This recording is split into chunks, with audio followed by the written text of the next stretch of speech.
Silakan yang lain yang belum pernah bicara di kelas kita.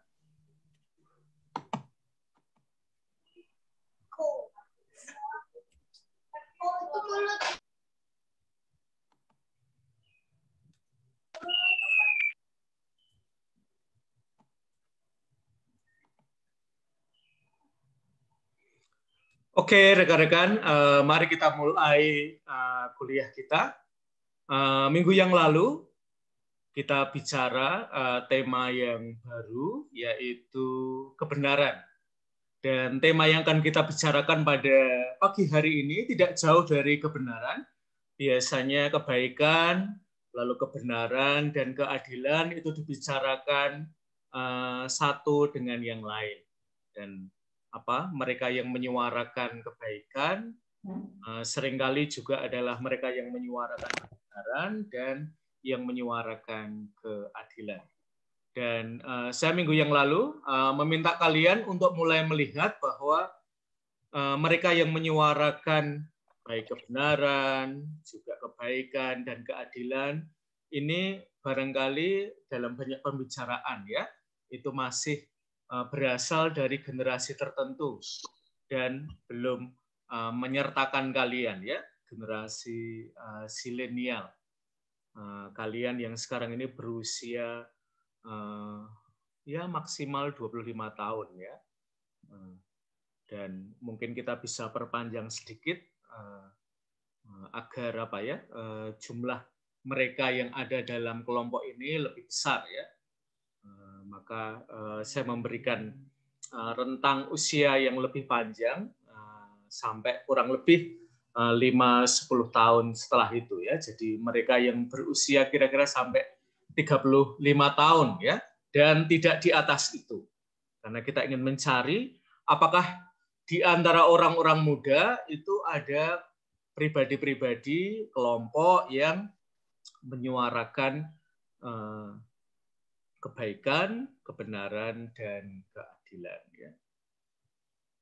Nah, pagi hari ini saya akan mengajak kalian untuk melihat seorang tokoh yang termasuk mendapatkan publikasi sangat banyak, terutama karena keprihatinannya pada isu iklim ya, pada isu ekologi.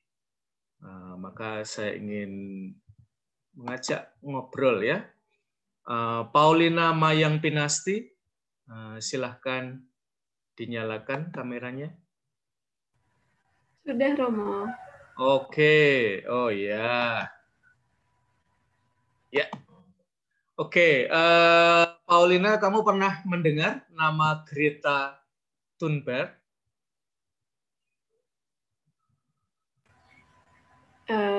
Sepertinya baru sekali ini. Oh, baru sekali ini ya.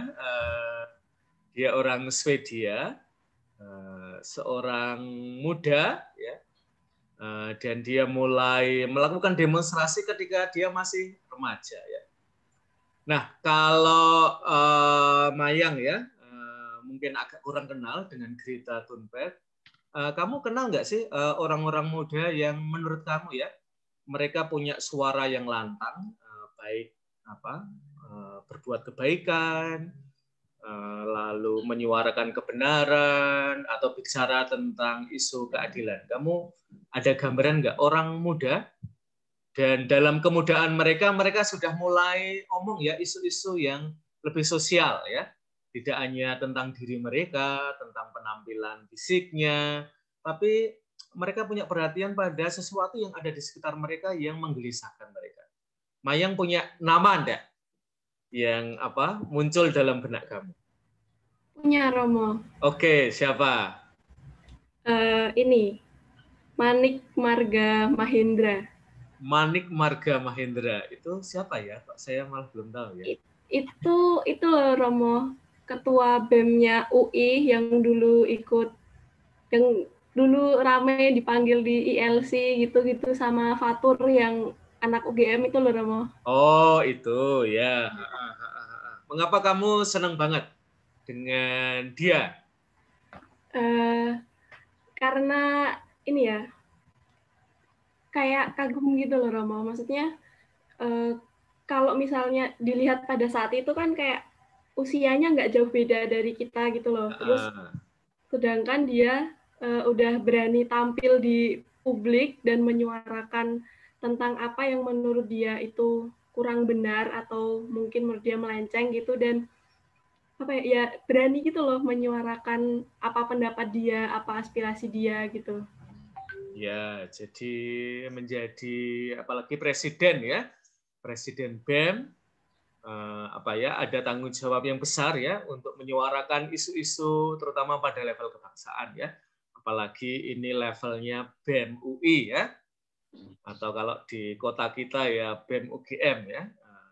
Saya kadang-kadang iri ya mengapa BEM Sanata Dharma tidak pernah diundang ya untuk ILC atau Mata Najwa atau acara-acara itu ya. Kalau kamu sendiri melihat apa ya, orang-orang ini menurut kamu banyak nggak sih orang-orang yang mau menyuarakan isu-isu sosial? Jadi tidak hanya omong tentang dirinya ya. Kadang-kadang kan kalau kita update status, kita posting Instagram, itu kayaknya banyak banget ya tentang diri kita ya. Pose kita dari macam-macam sudut gitu ya, pokoknya yang cantik ya, atau yang ganteng gitu ya, atau mengomentari artis ya. Saya follow ya, lumayan banyak ya artis-artis ya. Dan kadang-kadang kalau mereka ulang tahun atau ada event apa gitu ya, saya komen-komen ya. Kalau menurut Mayang, banyak nggak sih orang muda yang peduli ya, tidak hanya dengan dirinya, tetapi juga dengan isu-isu yang ada di sekitarnya. Kalau menurut Mayang, kira-kira orang muda yang kamu tahu ya, mungkin teman-teman kamu, kalau mereka peduli dengan isu-isu sosial, biasanya isu-isu apa sih yang apa ya, mungkin generasi kalian peduli banget? Kalau menurut saya itu sebenarnya banyak ya Romo. Maksudnya kalau misalnya kan gini, jadi tapi ini di luar Sanata Dharma gitu loh. Maksudnya saya punya teman banyak di luar sadar, dan itu kebanyakan mereka itu kalau misalnya kayak ada apa ya, kayak yang kayak Gejayan memanggil atau apa gitu tuh, mereka banyak banget yang ikut gitu loh Romo. Nah, terus dari situ tuh postingan-postingan mereka itu mereka menuliskan tentang apa yang mereka ketahui dan apa yang mereka rasakan, yang mereka inginkan, dan dengan dasar apa mereka ngomong kayak gitu gitu loh. Dan menurut saya itu tuh sebenarnya banyak orang muda yang mau berusaha menyuarakan pendapat mereka gitu. Kalau di Sadar sendiri kamu melihatnya gimana? Lebih anteng, Iya. kalem, apa lebih student dalam arti ya, anu ya, mahasiswa banget ya. Iya. Mahasiswa tipe kupu-kupu ya. Iya. Kuliah pulang gitu ya. Itu penilaian Mayang, terutama untuk mahasiswa Sadar.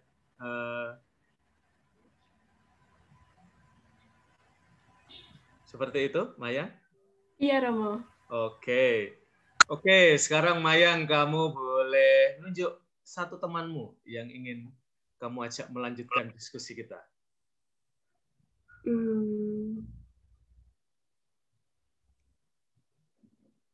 Bebas ya, kamu boleh pilih siapapun.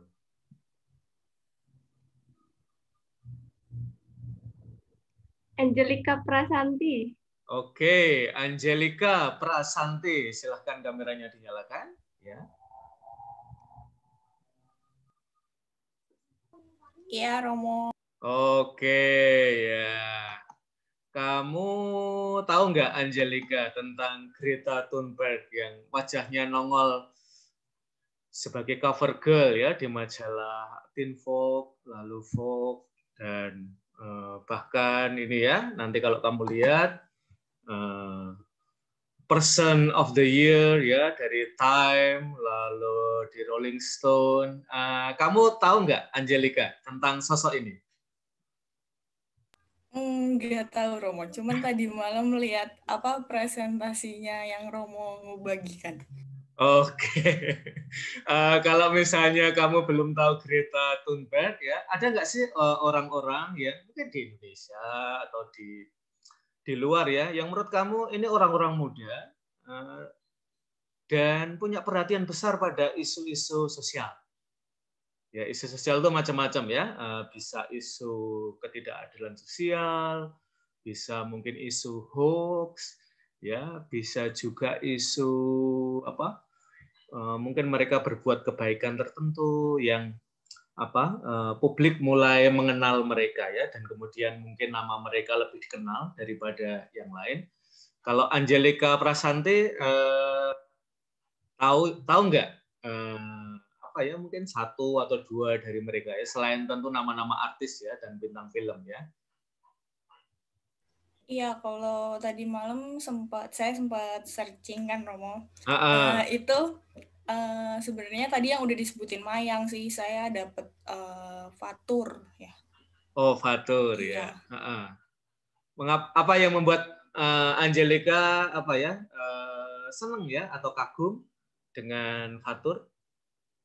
Iya, karena waktu itu sebenarnya waktu itu saya kurang ngikutin, cuman saya baca-baca berita tadi malam itu katanya dia waktu performance-nya di Indonesian Lawyers Club itu dia berani dan bagus gitu loh, Romo, dalam menyampaikan apa yang waktu itu kan RUU ya. Nah, ya dia benar-benar kayak bagus dan berani gitu sih, Romo, buat menyuarakan. Ya, menurut Angelica, orang-orang seperti Fatur ini banyak nggak sih di antara kalian? Mungkin sebenarnya banyak ya, Romo, cuman yang berani show up ke publik itu kayaknya kurang banyak. Jadi kebanyakan masih ini ya, orang sering bilang ya under the radar ya. Jadi mereka sebenarnya ada buat sesuatu, tetapi mungkin belum muncul aja ya. Jadi mereka mungkin belum dekat dengan kamera ya. Maksudnya it takes time ya untuk media itu mengenali gerak-gerik kita ya, termasuk perbuatan baik kita ya. Sehingga barangkali mereka tetap buat sesuatu, tetapi belum dekat aja ya dengan kamera ya. Saya membayangkan ya, dulu ketika di Jakarta, kayaknya kamera itu dekat banget ya. Kita buat sesuatu itu dengan cepat ditangkap ya, masuk berita dan seterusnya. Ketika saya pindah Jogja itu ternyata agak susah juga ya di Jogja ya, karena kita kayak mulai dari nol lagi ya. Apalagi di Jogja ini kan kotanya kecil tapi kampusnya ratusan ya. Untuk bisa muncul ke permukaan, dikenal itu it takes time ya. Apalagi di sini ada kampus-kampus besar ya, kampus negeri terutama ya. Itu kayaknya semua udah diborong ya oleh yang negeri ya. Kita yang swasta itu kayaknya kebagian dikit banget ya untuk banyak hal ya, untuk berkomentar sesuatu juga. Kalau mungkin kegiatannya sebenarnya kurang lebih sama, tapi yang lebih dapat spotlight mungkin yang negeri ya misalnya gitu ya. Kalau di Jogja sendiri, Angelica, kamu tahu nggak ya ada orang muda ya, promising gitu ya, menjanjikan, mungkin seperti Fatur atau apa gitu. Lebih gampang nggak sih Angelica menemukan sosok seperti itu di Jogja? Kurang tahu, Romo. Oh ya, jadi Jogja mungkin agak lebih tersembunyi ya daripada Jakarta ya, apalagi BEM UI atau nanti juga BEM ITB, lalu BEM UGM, lalu IPB, kampus-kampus yang seringkali muncul ya, selalu diundang oleh forum-forum di televisi ya. Oke, Angelica, kamu mau menyapa siapa? Teman kamu yang mungkin perlu kita ajak bicara ya, untuk meramaikan kelas ini.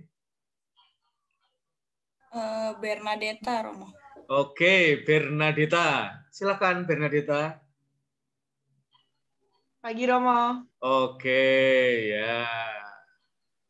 Terima kasih ya, kamu udah disapa oleh sudah sisiran.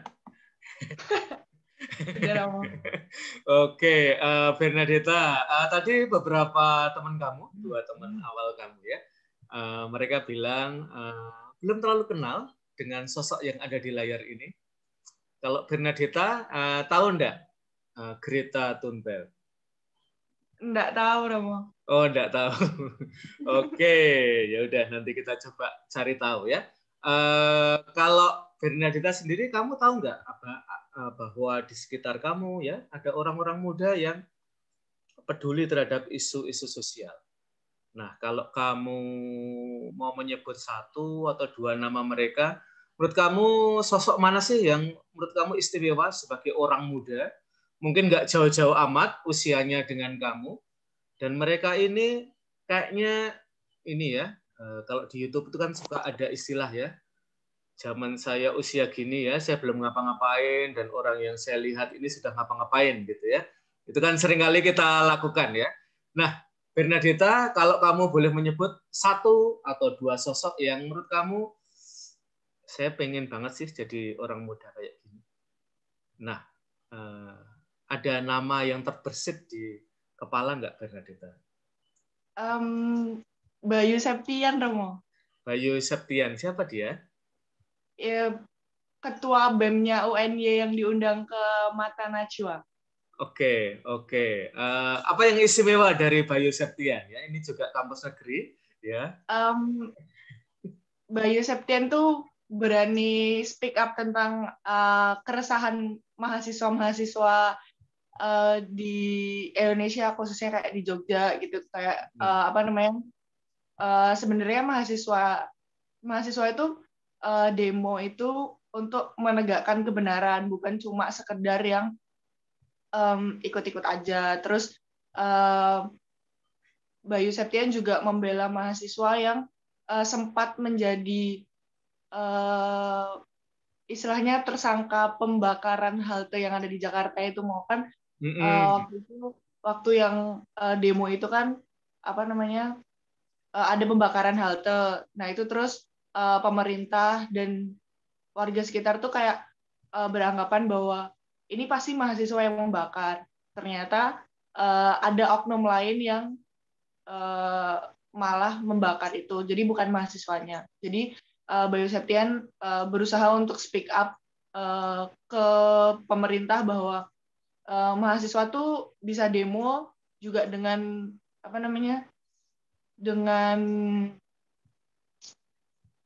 dengan baik gitu loh, nggak yang arogan gitu. Ya, dan itu nanti juga ya menjelaskan ya, termasuk yang di Cafe Legian ya, yang ada di samping Malioboro Mall, itu juga waktu itu kan juga dibakar ya, atau sebelumnya dilempari api lah ya, dan orang mencari tahu ya, apakah ini dari kelompok mahasiswa, karena kemudian di kalangan masyarakat ya ini menimbulkan kemarahan kalau mahasiswa yang bicara tentang kritik termasuk soal tenaga kerja ya, dan kemudian melakukan tindak anarkis yang merugikan para pekerja ya, dan itu menjadi pembicaraan yang hangat sampai kemudian terbuka ya di Sarinah, dan kemungkinan besar juga di Legian ya, bahwa ada kelompok lain yang menyusup dan kemudian melakukan perusakan atau tindakan anarkis. Bernadetta, Bayu Septian itu di Jogja banyak nggak sih orang-orang seperti Bayu Septian itu? Atau mungkin kalau kamu mau lebih jujur, bukan lebih jujur ya, tapi lebih introspektif ya, orang kayak Bayu Septian itu disadar banyak nggak sih? Sebenarnya itu banyak, Romo. Tahu saya kayak teman-teman saya yang misalnya dia ikut kayak BEM-nya sadar, terus kayak BMF-nya sadar, itu ketika mereka berani untuk masuk ke ranah itu, berarti mereka siap untuk menjadi penengah antara universitas dengan mahasiswanya. Jadi kan mereka akan mengungkapkan sebenarnya kebenaran yang ada gitu. Misal kayak pemotongan UKT, atau yang dulu kan sempat sempat rame Romo yang kayak beberapa mahasiswa atau bahkan banyak mahasiswa yang kayak istilahnya demo di Twitter untuk menurunkan UKT gitu. Nah di situ mungkin dari pihak BEM atau BMF juga mereka berusaha untuk kayak menyuarakan sebenarnya tuh yang terjadi di universitas tuh kayak gini gitu. Oke. Sebenarnya juga yang speak up tentang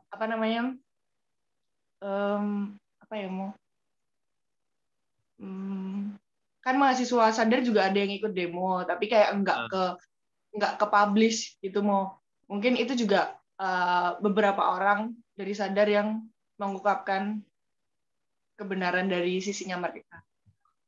Kalau Bernadita sendiri, kamu pernah enggak masuk dalam organisasi di mana lalu kamu menyuarakan isu-isu yang lebih sosial tadi kamu menyebut masuk BEM baik pada level fakultas atau universitas itu adalah salah satu ruang di mana kita lalu perlu menyuarakan dan kalau kita tidak menyuarakan lalu dalam arti tentu mubazir kita masuk dalam organisasi itu karena itu memang menjadi penyuara mahasiswa misalnya dalam dialog dengan rektorat atau bahkan juga dengan masyarakat Kalau Bernadita sendiri pernah nggak terlibat atau masuk dalam organisasi yang kamu merasa bahwa yang kalian suarakan ini adalah isu-isu yang lebih luas isu-isu sosial? Kayaknya belum pernah demo karena belum pernah coba buat masuk ke BEM atau BMF gitu. Jadi kalaupun kamu menyuarakan sesuatu berarti lebih individual Iya, mungkin lebih kayak cerita ke temen gitu, masih kayak aku punya opini ini nih gitu, tapi kayak masih takut buat speak up-nya aja Oke jadi belum speak up Oke, terima kasih Bernadita. Dan untuk Bernadita, Mayang, lalu Angelika Prasanti yang belum terlalu tahu tentang Greta Thunberg mari kita lihat perjalanan dia. Yang istimewa buat saya adalah dia sebenarnya nggak jauh dari kalian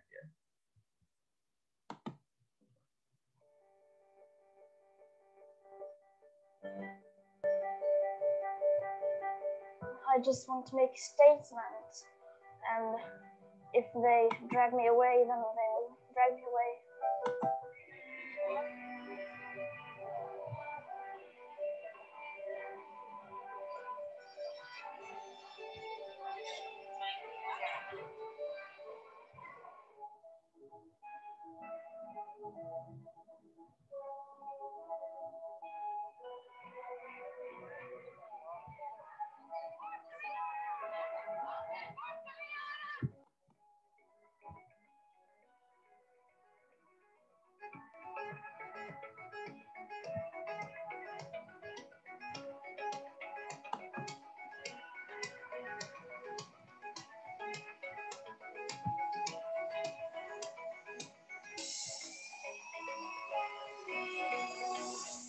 A year and a half ago, I didn't speak to anyone unless I really had to. But then I found a reason to speak.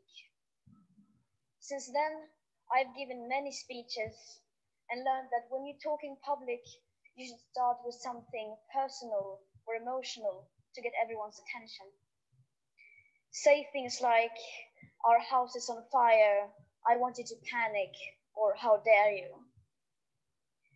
But today I will not do that. Because then those phrases are all that people focus on. They don't remember the facts, the very reason why I say those things in the first place. Since the Paris Agreement, global banks have invested $1.9 trillion in fossil fuels. 100 companies are responsible for 71% of global emissions. Richer countries need to do their fair share and get down to real zero emissions much faster and then help poorer countries do the same, so people in less fortunate parts of the world can raise their living standards. I still believe that the biggest danger is not inaction. The real danger is when politicians and CEOs are making it look like real action is happening when, in fact, almost nothing is being done apart from clever accounting and creative PR.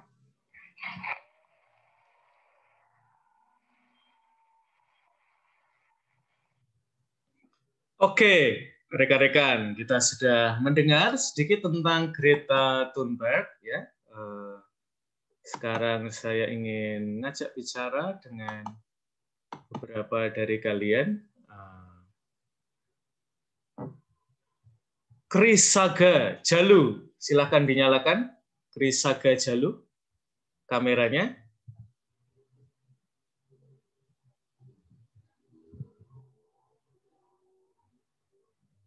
Krisaga Jalu, kamu ada di situ?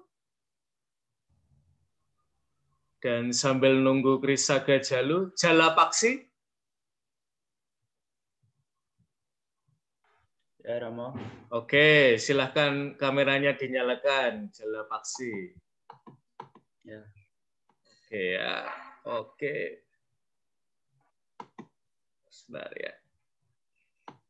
Oke, Jala Paksi. Tadi kalau kita mendengarkan dari Greta Thunberg, ya, dia awalnya seperti kalian.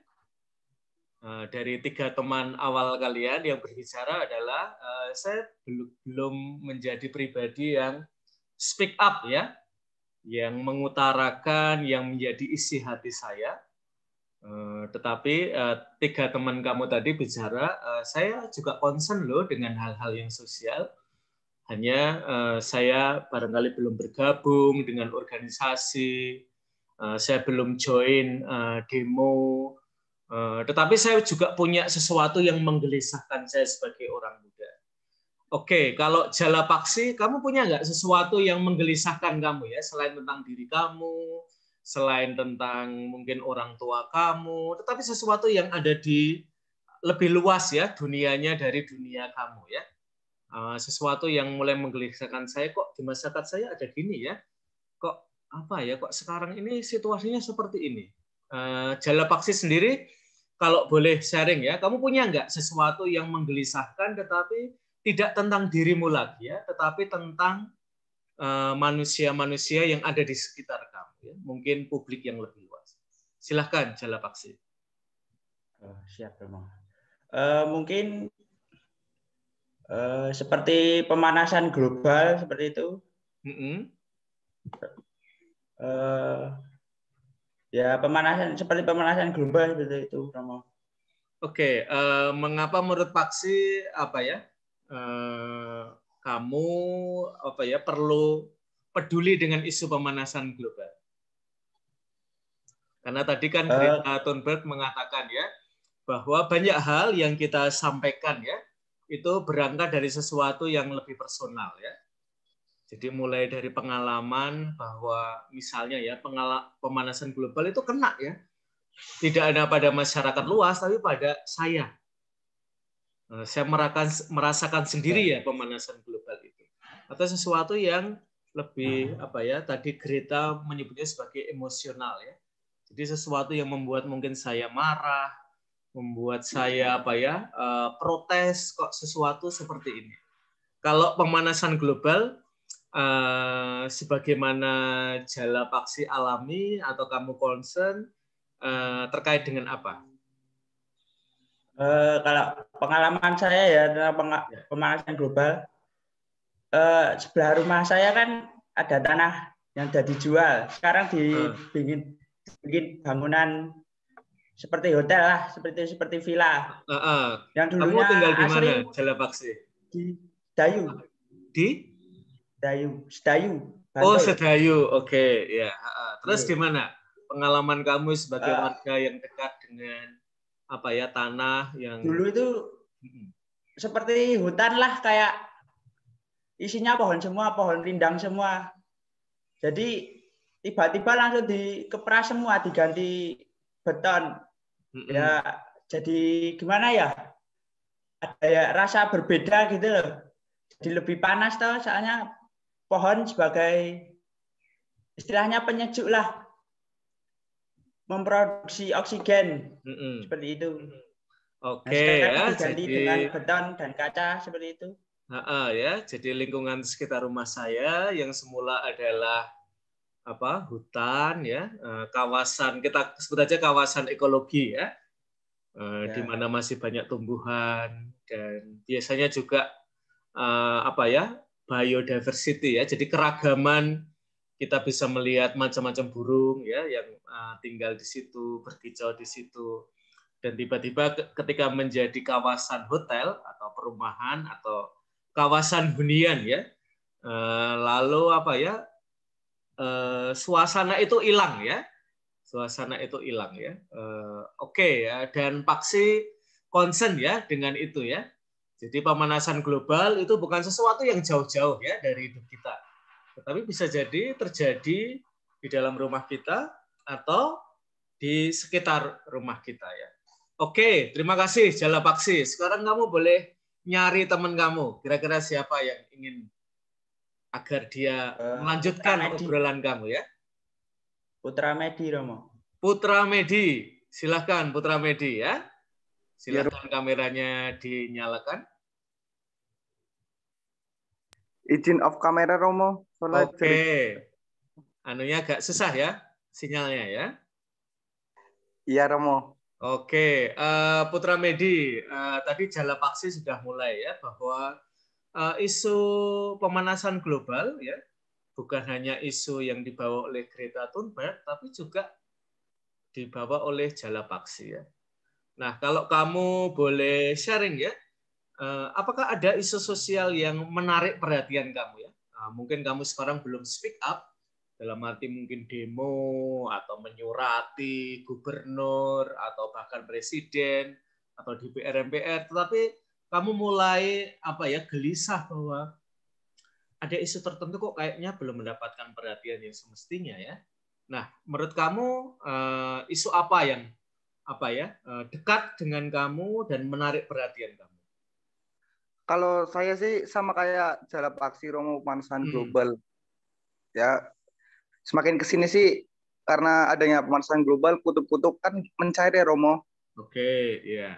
Kalau kutub-kutub mencair, kamu sendiri merasakan ada akibatnya langsung atau ada akibatnya langsung, tidak langsung apa sih untuk hidup kamu ya sekarang ini? Kan kalau pemanas misalnya mencairnya ini ya, es di kutub, itu kan orang bisa, itu kan jauh banget dari hidup kita. Kalau yang kamu rasakan dekat, itu apa kira-kira?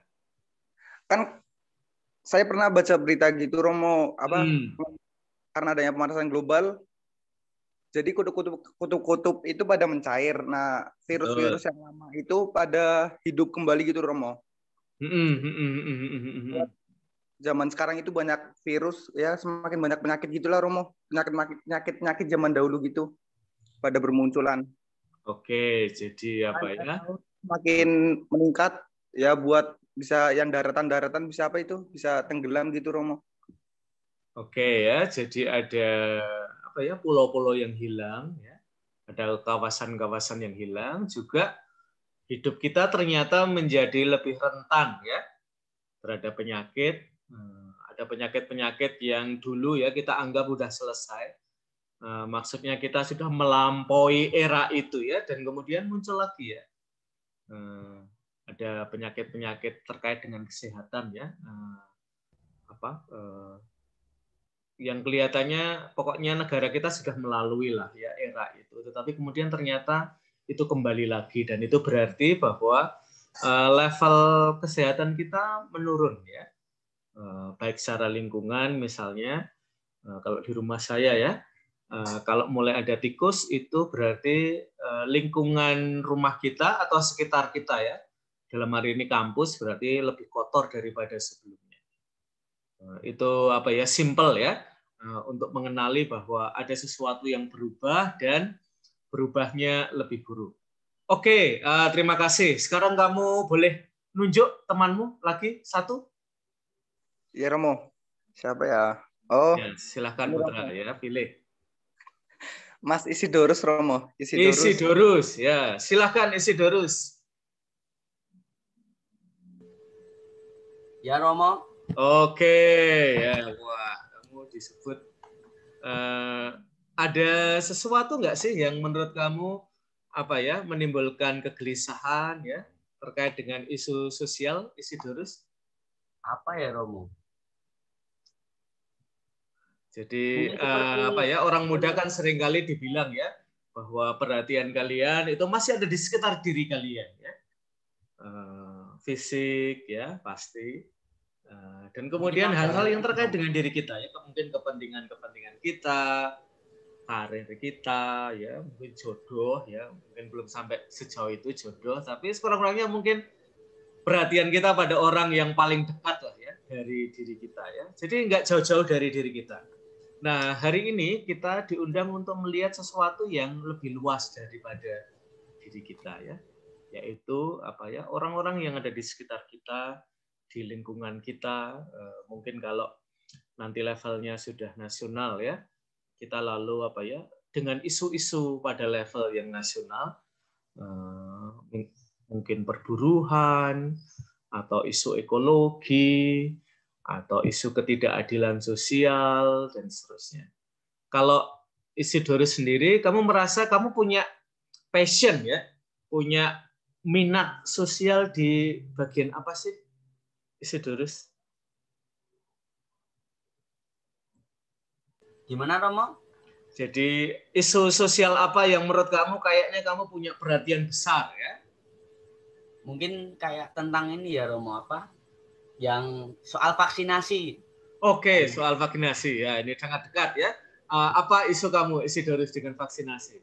Mungkin kayak ada korupsi gitu nggak sih Romo? Kayak soal pembagian vaksinasi gitu untuk rakyat-rakyat gitu.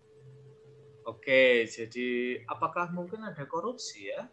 Lalu sebelumnya juga ada ya persoalan soal apakah justru mereka yang berdaya secara finansial ini kok malah diutamakan ya?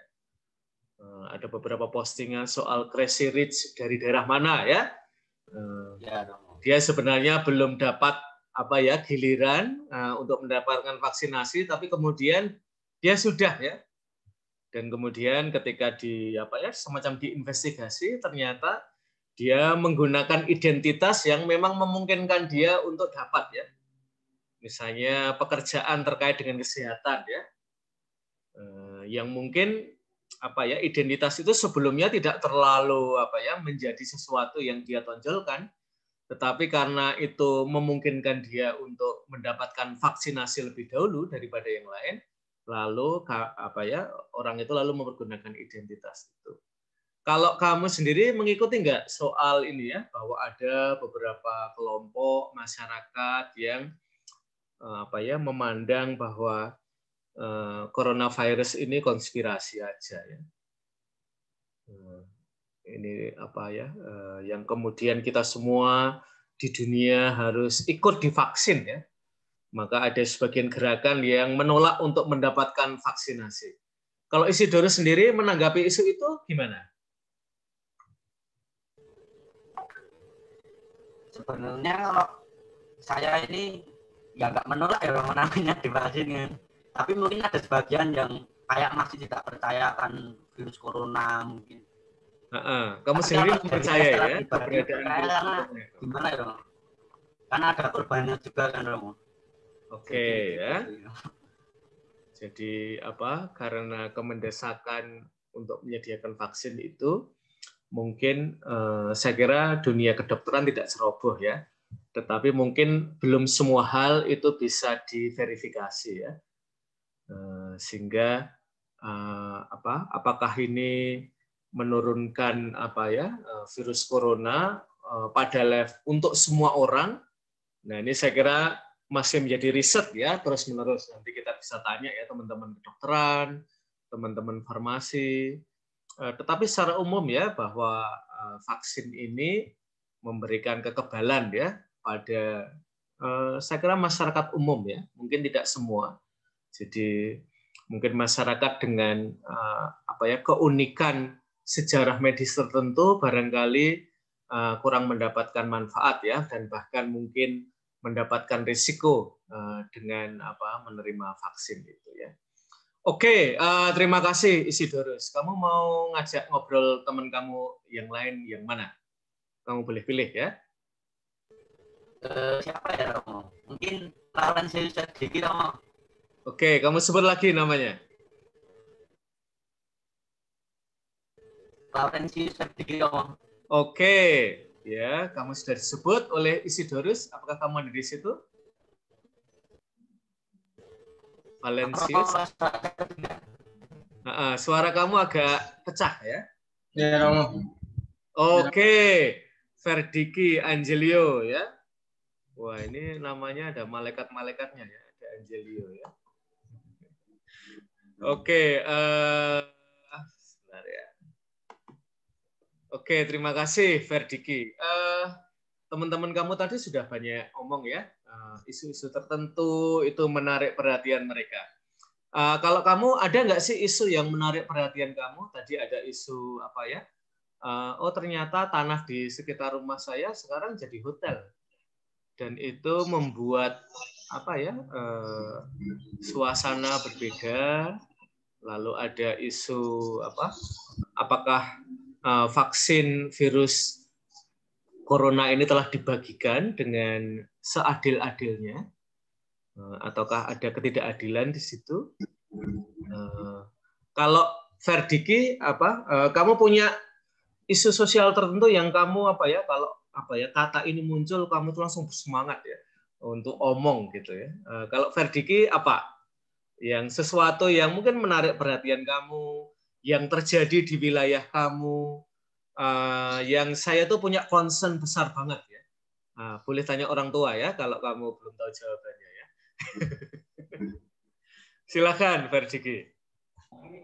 Mungkin isu ini Romo, seperti saya sendiri kan orang Katolik Romo. Mungkin dari ini kan ada sebentar lagi ada acara besar gitu seperti misa online tuh susah sekali di ini Romo. Untuk desa-desa gitu susah diakses gitu. Jadi kan orang jarang sekali yang tidak ada internet gitu, tidak bisa melihat misa gitu. Itu Romo. Oke. Kalau Ferdiki kamu dari mana ini? Kamu kuliah dari daerah atau wilayah mana? Saya dari Tangerang, Romo.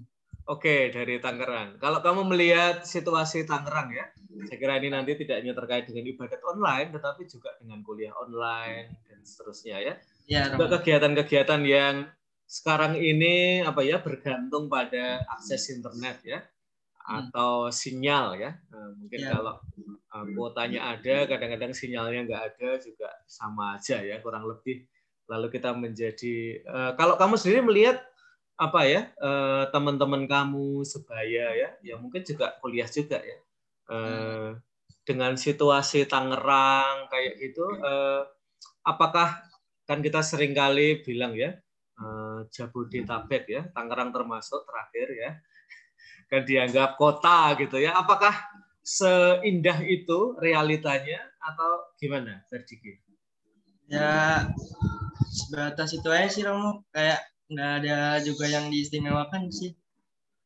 Jadi kamu sendiri merasa masih ada persoalan di situ dengan entah itu kuota atau sinyal atau kurang lebih lancar gitu ya, sehingga hampir semua kegiatan kita terutama selama masa pandemi ini ya bisa berlangsung ya, dari ibadat, dari kuliah, mungkin dari banyak perjumpaan, rapat dan macam-macam gitu. Atau ada pengalaman yang lain mungkin yang kita perlu tahu ya, termasuk kampus perlu tahu ketika terutama menyelenggarakan ini. Romonya setiap kali minta kameranya dinyalakan ya, apa Romonya tuh nggak tahu di Tangerang itu susah sinyal ya, gimana Ferdiki? Mungkin untuk yang kota-kota besar sih Romo yang masih bisa terjangkau akses internetnya, tapi yang di desa itu masih kurang kan, karena sepertinya dosen juga inginnya Zoom terus atau enggak pembagian materinya juga dari WA gitu. Itu cukup susah untuk di desa-desa gitu Romo. Jadi ya tidak merata, tidak adil keseimbangan internetnya gitu Romo. Oke ya, jadi infrastruktur digital itu terutama terselenggara di kota-kota ya, tetapi di daerah-daerah yang lebih pelosok ya, apalagi daerah 3T itu masih menjadi persoalan ya. Dan saya kira ini juga apa ya, kita ya di Sanata Dharma kita sedang riset sebenarnya ya, untuk melihat keberdayaan mahasiswa-mahasiswi dengan dengan kelas daring ya, kita selenggarakan ya. Dan kita mendengarkan ya hari ini dari kamu ya, Ferdiki, saya senang mendengarnya. Sebelum-sebelumnya saya juga mendengarkan teman-teman dari Sulawesi Tengah, dia di desanya tidak ada sinyal,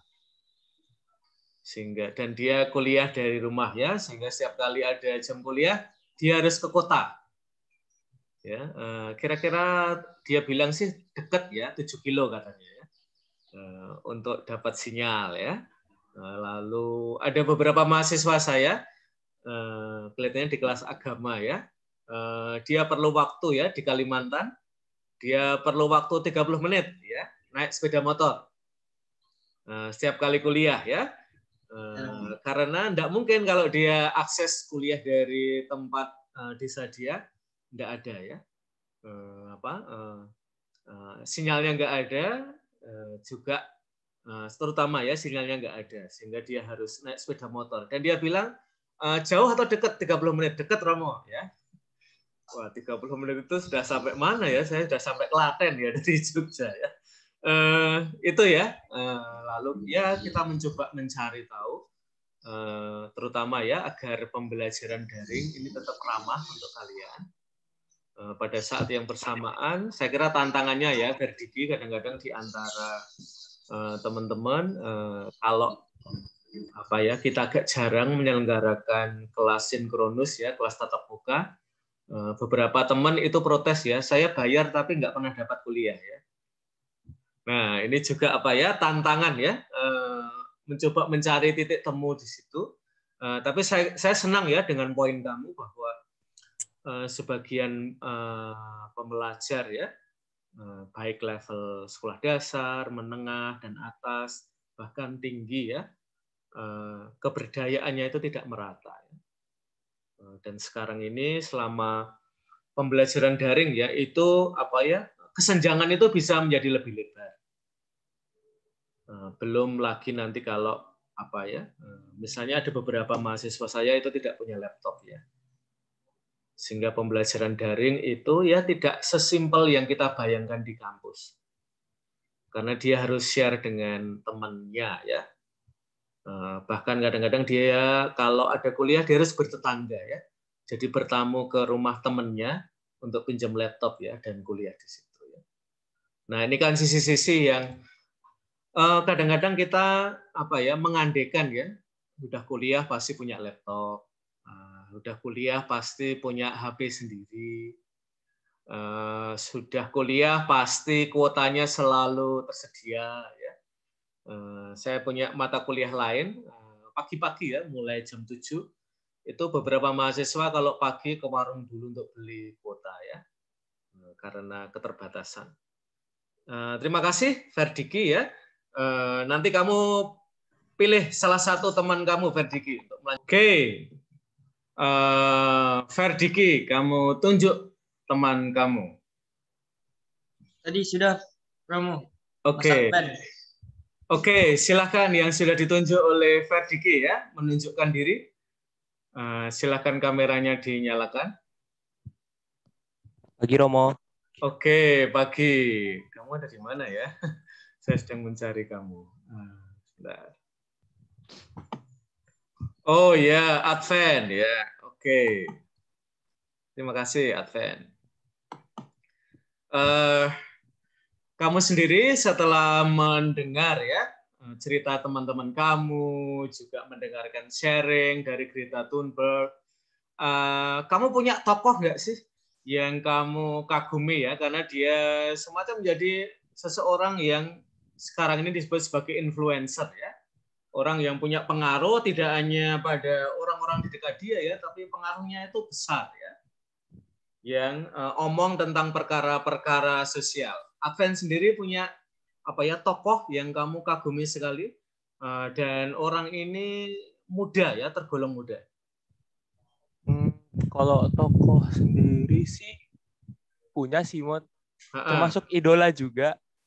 Siapa? Tapi nggak tahu ini ya, dia tua apa udah agak dewasa ya. Oke, coba siapa namanya? Mungkin semua orang udah banyak yang kenal sih. Tokoh ya namanya tuh John Lennon, man. Romo. Oke, John Lennon ya, dia tua banget ya. Tua banget malah ya. Tapi nggak apa-apa ya.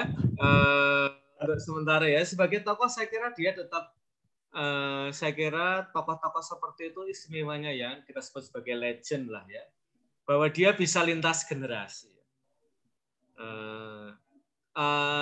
Mulai kapan atau apa yang membuat kamu tertarik pada John Lennon? Pertama itu kan John Lennon itu kan sebelumnya itu kan di masa mudanya ya seperti kita tahu dia kan anggota dari The Beatles kan. Nah, saya juga suka dari The Beatles itu. Oke. Tapi makin dia makin dia berumur, makin dia itu tuh dia mulai melihat masalah-masalah ternyata Romo yang ada di sekitarnya itu.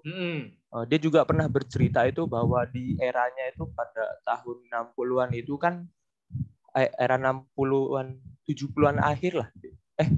60-an awal 60-an akhir. 60-an akhir itu banyak sekali konflik-konflik seperti waktu itu kalau nggak salah itu dia pernah cerita tentang perang Vietnam itu Romo. Perang Vietnam. Itu nah, sampai ada slogannya. Slogannya kamu masih ingat nggak? Generasi 60-an lah ya. Pokoknya sering ditulis di kaos-kaos. Make Love Not War. Nah itu ya. Make Love Not War.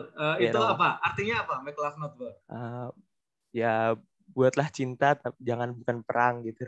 Oke ya. Bahkan dalam arti itu bercintalah ya, tapi jangan berperang ya. Iya, sehingga itu menjadi apa ya, spirit generasi 60-an ke sampai 70-an ya, orang muda itu. Cuman kalau sekarang apa, kamu pakai t-shirt itu kadang-kadang ditanya, serius Mas, mau make love ya? Iya. Oke, ya jadi isu perang ya Vietnam. Iya, Romo. Apalagi yang boleh kamu bagi? Ya, dia pernah bercerita katanya waktu itu tuh dia sebenarnya ingin sekali mengungkapkan tentang isu-isu perang itu lewat lagunya Romo ketika dia masih di The Beatles. Cuman dia cerita bahwa waktu itu tuh dia sempat ditahan sama manajernya, jangan bercerita tentang itu dulu kalau bisa gitu, karena dia masih ibarat katanya punya titel kan sebagai seorang artis dan membawa negaranya juga gitu. Tapi setelah dia keluar dari Beatles, dia keluar gitu, ya dia mulai berani gitu Romo untuk menyuarakan apa yang sudah dia pendam selama masa mudanya itu Romo.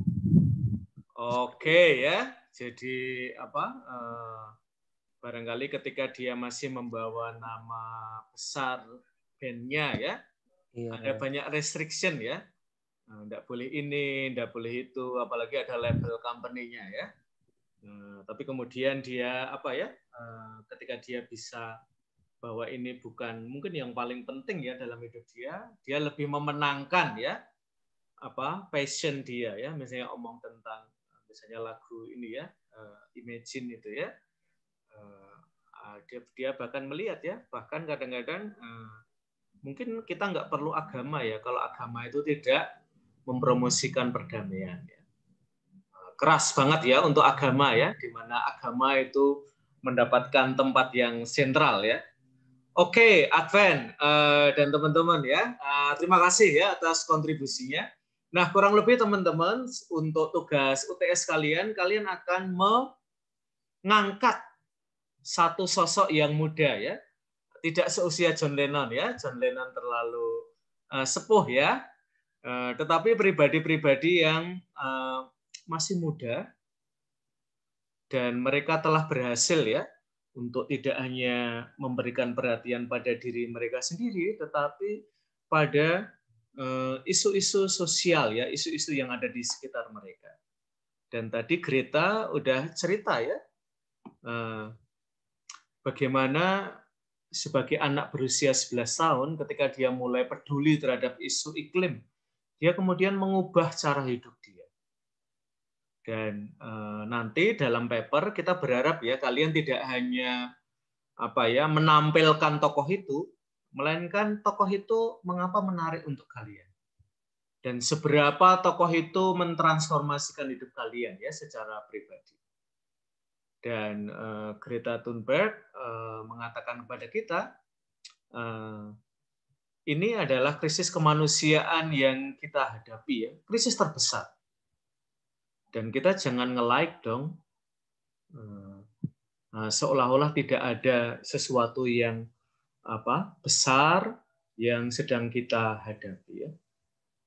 Maka dia kemudian mengatakan agar orang memberikan perhatian pada isu iklim ini, tahu nggak sih bahwa rumah kita sekarang ini sedang kebakaran.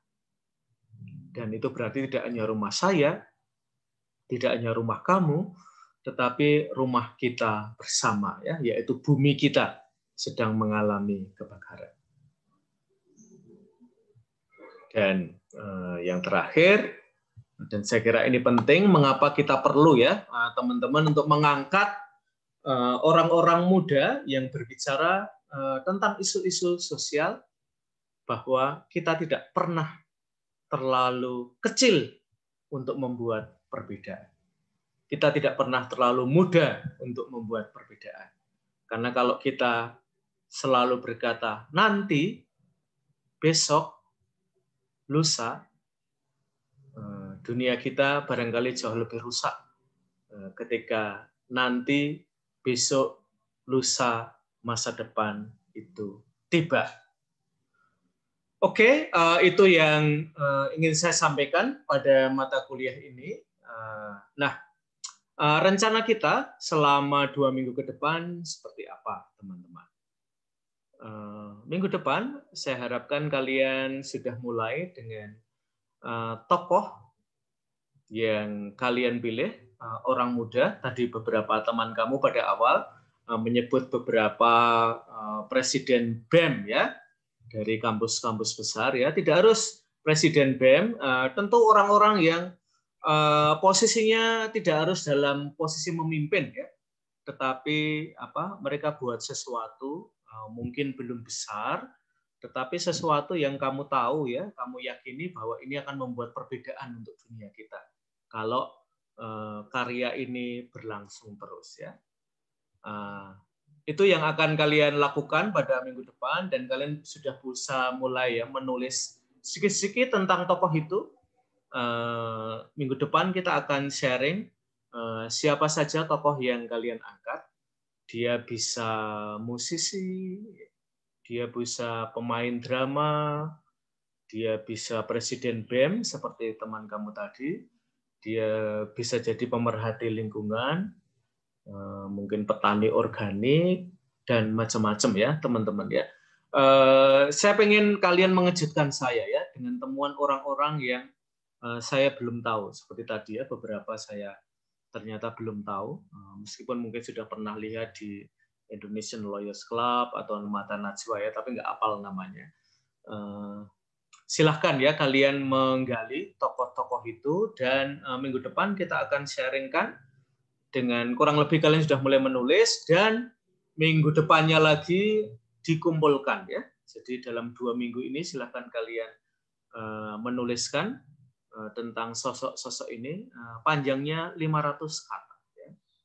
500 kata saja. Oke, sebelum saya mengakhiri, apakah ada pertanyaan dulu ya? Mungkin buat kalian yang masih belum jelas, atau kalian mau keterangan lebih lanjut, apakah ada? Silahkan ya. Tentang tugas yang akan saya lakukan sebagai ujian tengah semester ya. Jadi ujian tengah semesternya akan dikumpulkan 2 minggu lagi. Apakah ada pertanyaan tentang itu? Silahkan ya kalau ada.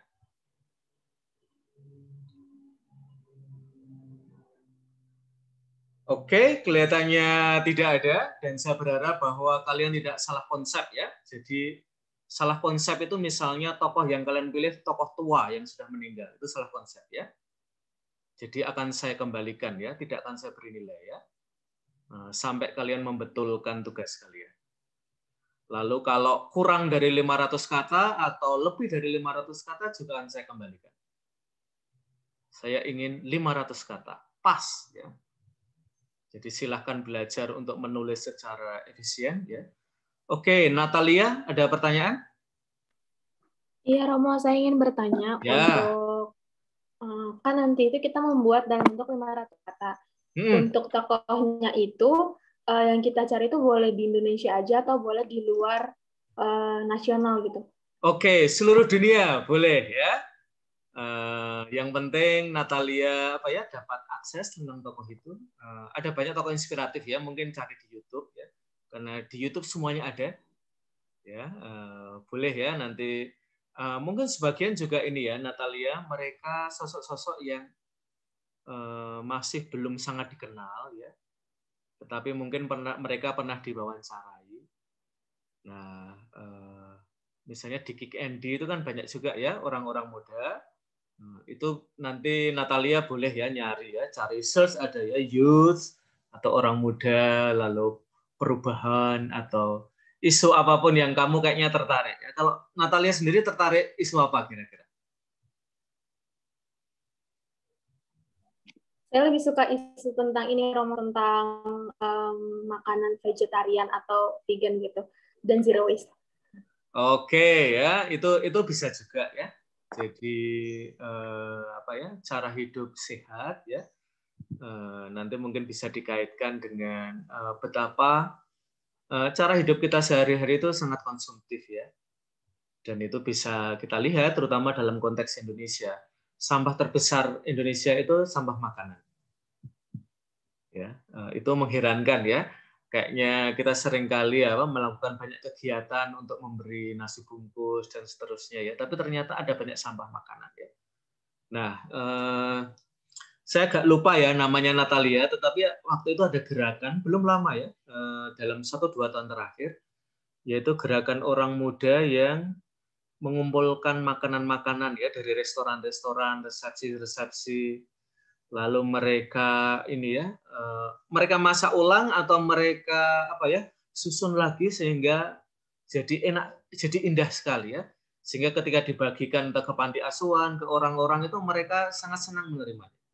Karena jadi seperti menu baru ya. Itu ada gerakannya juga. Nanti kamu Natalia coba cari ya. Ini orang-orang muda ya. Orang-orang muda Jakarta kalau nggak salah ya.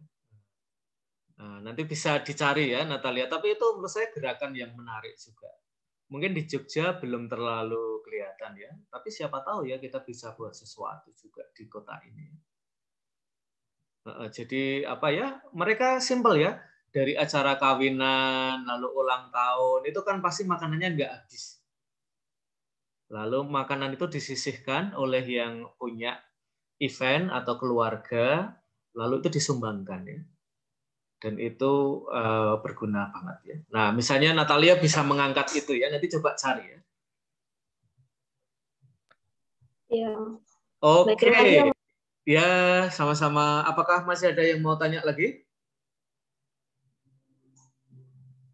Kelihatannya sudah tidak ada ya. Oke, teman-teman, kalau sudah tidak ada yang bertanya, saya mengakhiri kelas ini ya. Minggu depan kalian belajar mandiri ya, jadi tidak ada kelas, tapi saya tetap membuka ini ya WA ya, kalian boleh tanya sesuatu. Nah, tanyanya di grup ya, jangan ditanya pribadi ya, agar kalau tanya di grup itu teman-teman lain yang tidak bertanya bisa juga ya mendapatkan manfaat dari pertanyaan kalian. Oke, gitu teman-teman.